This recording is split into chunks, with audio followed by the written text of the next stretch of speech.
Dès le 8 octobre, on s'est dit mais peut-être que le Liban aussi va partir en guerre et il y a eu des risques aussi. Donc tout de suite, on a compris la gravité des choses. On a très vite vu, quand Israël a attaqué Aissam Abdallah, qui était un confrère de Reuters, que les journalistes n'étaient pas épargnés. The attack came out of nowhere. It was sudden and it was horrific. Dès que tu entends des bombardements, dès que tu entends les drones, en fait, et tu te dis, c'est pas un jeu vidéo, la menace elle est là, elle est réelle, c'est arrivé. Et du jour au lendemain, on se retrouve avec un casque et potentiellement à couvrir un conflit de grande ampleur. In a way, the vest helped me and saved my life because my upper body is not impacted as much as my lower body. La question au Liban, c'est qui garantit la sécurité des journalistes? Personne.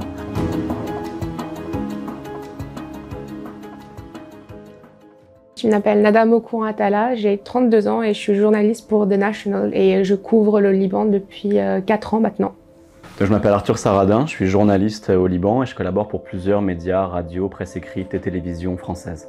My name is Christina Assi. I'm a photojournalist, photo editor with Agence France Presse. I've been working with them for the past 5 years. Dès le 8 octobre, on s'est dit mais peut-être que le Liban aussi va partir en guerre et il y a eu des risques aussi. Donc tout de suite, on a compris la gravité des choses, que ça allait pas s'arrêter et que c'était pas 1 ou 2 jours. Tout a changé depuis le 7 octobre.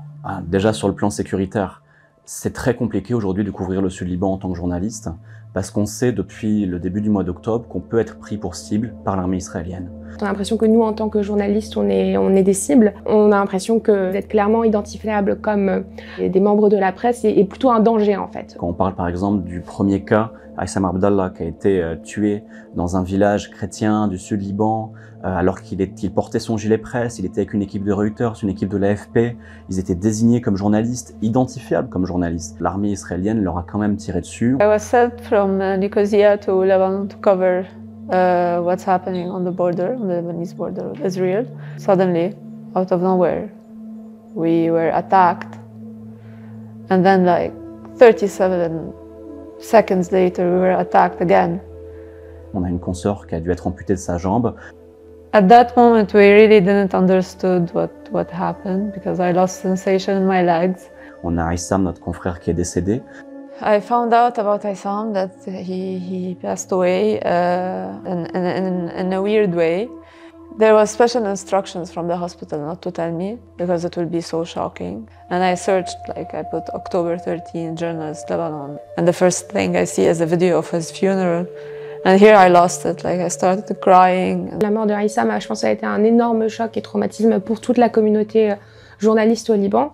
Et donc très vite, on a compris qu'en fait, il y avait un danger. On sait que sécuritairement, la donne a changé au Liban. Le message qui a été envoyé par l'armée israélienne, c'est que les journalistes n'étaient pas épargnés. Devoir enterrer quelqu'un, devoir enterrer un confrère, ça a un impact psychologique majeur pour toute la profession. Ça a rendu, oui, la menace extrêmement concrète et c'est quelque chose maintenant qui fait un peu partie de moi dès que je descends dans le sud du Liban pour couvrir. Parce que viser un journaliste, c'est viser toute la profession, c'est viser tous les journalistes. Ce gilet presse, ce brassard presse, ce casque, on le porte tous. Donc on est tous identifiables de la même manière. There are no details or anything to say that, okay, maybe that's why they targeted us, like we are covering something they don't want us to cover. But no, it was just only smoke.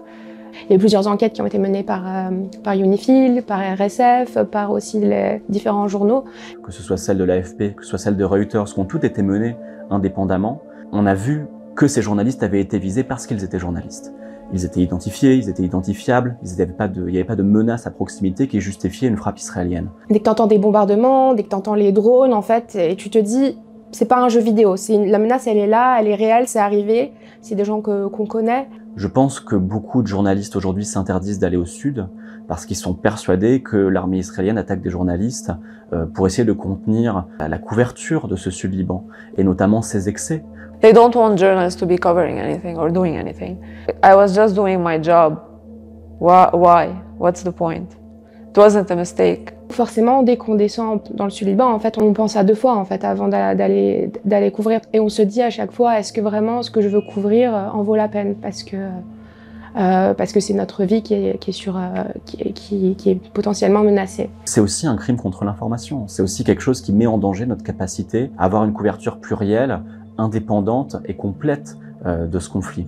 Here in Majd al-Znoun, 6 km away from the border with Israel, in the exact. Moi, je couvrais la crise financière. Enfin, moi, pendant 5 ans, j'ai couvert les crimes de corruption à la Banque centrale. Ça n'a à peu près rien à voir. Enfin, et du jour au lendemain, On se retrouve à être un peu des reporters de guerre avec un casque, et potentiellement à couvrir un conflit de grande ampleur. Ça peut vraiment partir en conflit total.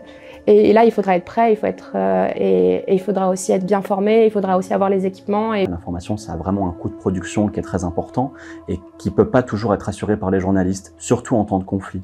Au Liban, malheureusement, comme on n'a aucune infrastructure qui marche, c'est à nous en fait d'assumer les coûts. Et quand tu es freelance et que tu n'as rien du tout qui t'est donné, il faut trouver un bon accès à Internet, ce qui est assez rare au Liban. L'Internet est quand même très aléatoire et c'est quand même une des choses les plus importantes quand tu es journaliste, d'avoir une communication fluide. Quand on est journaliste, on doit pouvoir s'équiper, on doit pouvoir mettre un gilet pare-balles, on doit pouvoir avoir un casque, on doit pouvoir être capable de couvrir ce terrain de conflit. C'est très difficile de s'en procurer ici en fait, il faut savoir, on peut mais ils sont souvent d'occasion, on ne sait pas trop la qualité. C'est du matériel qui coûte parfois plus de 1000, 1200 $ et pour des salaires qui parfois excèdent à peine le quart de ces prix. Et ensuite, on n'est pas tous égaux vis-à-vis du genre notamment.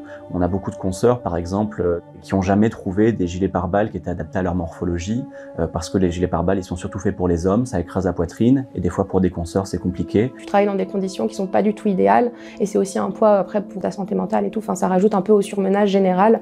Dans un cadre d'une crise, d'un conflit, dans un pays en crise économique, en crise institutionnelle, ça isole les journalistes et évidemment ça a un impact considérable sur leur sécurité. We already have international laws that should be supposedly protecting us, but obviously it's not working. That doesn't save you from tank shells and stuff that you cannot run away from.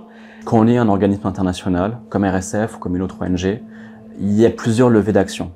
Évidemment, ça peut être fournir du matériel aux journalistes. Les faire gratuits ou accessibles pour tout le monde, pour le plus grand nombre, et que ça soit des profils aussi diversifiés, pas que des profils de journalistes internationaux, entre guillemets, mais aussi des locaux et aussi régionaux. Having such a center in the Middle East is very helpful because it provides journalists with vests and the necessary tools. In a way, the vest helped me and saved my life because my upper body is not impacted as much as my lower body. Donc un accès à de l'électricité, un réseau satellitaire, etc. Il y a tout un suivi psychologique qui peut être mis en place.